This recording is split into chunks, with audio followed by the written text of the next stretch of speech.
చేస్తున్నట్టున్నారు. కాబట్టి రక్త పరీక్ష కంపల్సరీగా చేస్తున్నారు. ఏమైనా దగ్గు జలుబు లాంటివి ఉంటే ట్యాబ్లెట్స్ ఇస్తున్నారండి. ఇలాగ ప్రభుత్వం అందించే మధ్యాహ్నం భోజనంలో కూడా వారానికి 5 రోజులు గుర్తు పెడుతున్నారు.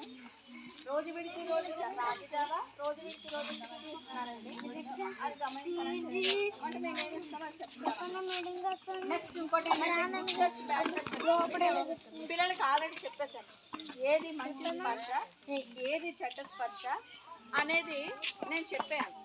కానీ వాళ్ళు నేర్చుకున్నారు. కానీ తల్లిదండ్రులుగా మీరు చేయాల్సింది ఏంటంటే ఎప్పుడైనా వాళ్ళు ఇబ్బంది పడి వాళ్ళు ముభావంగా ఉన్నా కొన్ని లక్షణాలు ఉంటాయండి. వాళ్ళు ఇబ్బంది ఫేస్ చేసినప్పుడు ఎదుర్కొన్నప్పుడు వాళ్ళ లక్షణాలు ఏంటంటే ముభావంగా ఉంటారు, సైలెంట్గా ఉంటారు.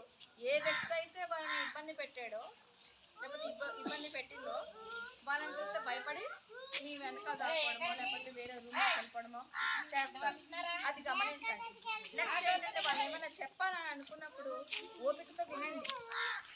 ఎందుకంటే సాధారణంగా పిల్లలు మేమే తప్పు చేసామేమో అన్న ఫీలింగ్లో ఉండి కుమిలిపోతారు. ఒకవేళ మేము చెప్తే మా తల్లిదండ్రులు కొడతారేమో అనే భయంతో ఉంటారు.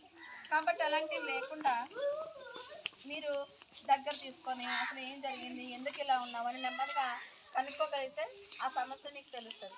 సాధారణంగా మీ సొంత వాళ్ళతో కూడా దయచేసి ఆడపిల్లని కానీ మగపిల్లని కానీ మీ కళ్ళ ముందు ఉంచుకోండి. మీ సొంత వాళ్ళతో కూడా సాధారణంగా పంపించొద్దు.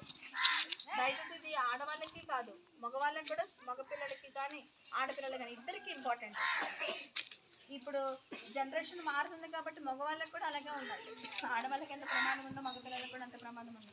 వాళ్ళు చిన్నపిల్లలు వాళ్ళు నోరు తెరిచి చెప్పుకోలేరు. అంతేకాకుండా ఇంకో లక్షణం ఏంటంటే వాళ్ళు అప్పటి వరకు బాగా చదివేవాళ్ళు చదవలేకపోతారు, బాగా మాట్లాడేవారు మాట్లాడలేకుండా సైలెంట్గా అయిపోతూ ఉంటారు. అది ఒకసారి గమనించుకొని ఎవరికన్నా మ్యాక్సిమం అలాంటివి జరగకూడదని కోరుకుంటున్నాను. ఒకవేళ ఎవరికన్నా అలాంటివి కనిపిస్తాయి మీరు దగ్గర తీసుకొని అడగండి, కనుక్కోండి. మనకు కంప్లైంట్ ఇవ్వడానికి మనకు చాలా ఉన్నాయి. పోలీస్ లేకపోతే మహిళా పోలీసులు సహాయం చేస్తారు. కంప్లైంట్ బాక్స్ ఉంది స్కూల్లో, నాకన్నా చెప్పొచ్చు. మీరు మీ స్వతహాగా కంప్లైంట్ అన్నా ఇచ్చుకోవచ్చు ఒకవేళ అలాంటి ఏమైనా జరిగితే.